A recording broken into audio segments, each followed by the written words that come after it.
और ये दूसरा जीव है जिसके लिए सबसे ज़्यादा दुष्प्रचारित किया जाता है हमारे ग्रामीण क्षेत्र को। इसको हमारे यहाँ विषखापर के नाम से जानते हैं लोग, विषखापर कहते भी हैं।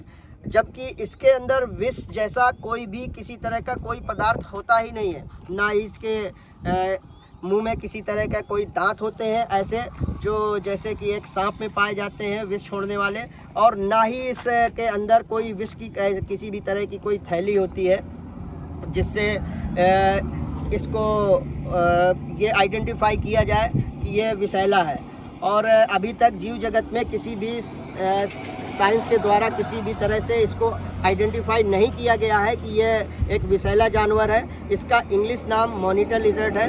तो और अभी एक हम इंडियन रॉक पाइथन का छोटा सा बच्चा पकड़ के लाए हैं।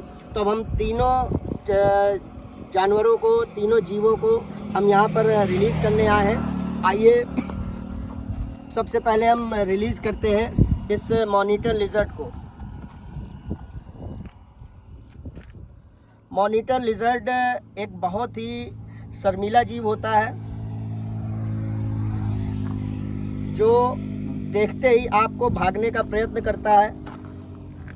और ये इतना शर्मीला होता है कि कई दिनों तक, कई घंटों तक, कई दिनों तक अपने बिल या दरारों में या जिस जगह पर ये छुपा बैठा हुआ है उस जगह पर बैठा रहता है। तो इस जीव से बिल्कुल भी भय खाने की आवश्यकता है नहीं।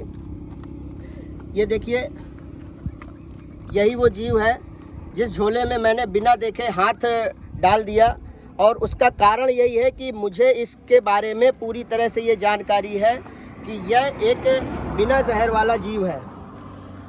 इसे लोग विषखापर कहते हैं। हमारे यहाँ क्षेत्र में बहुत ज़्यादा दुष्प्रचार करके रखा हुआ है इस जीव का। इसे लोग विषखापर कहते हैं।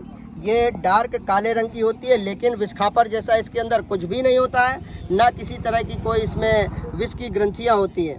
तो इस जीव में अगर आप देखेंगे तो मैं बार बार अपने वीडियोस में बताता हूं कि जो जिस तरह से सपेरे होते हैं वो उनका सपेरों का दिखाने का एक अंदाज ही होता है कि ये जो जीव है इस विषखापर की, इस जीव को वो पकड़ करके बाहर निकाल करके आपको दिखाते हैं। ये जीव का आगे का जो ये काला सिरा है इसे ही वो जहर बताते हैं। इसकी जीभ द्विपालित होती है, आगे से 2 भागों में बटी होती है और बार बार अपने शिकार तक पहुंचने के संकेत ये इसके मुंह तक पहुंचाती है। तो आइए इसको सुरक्षित जाने देते हैं।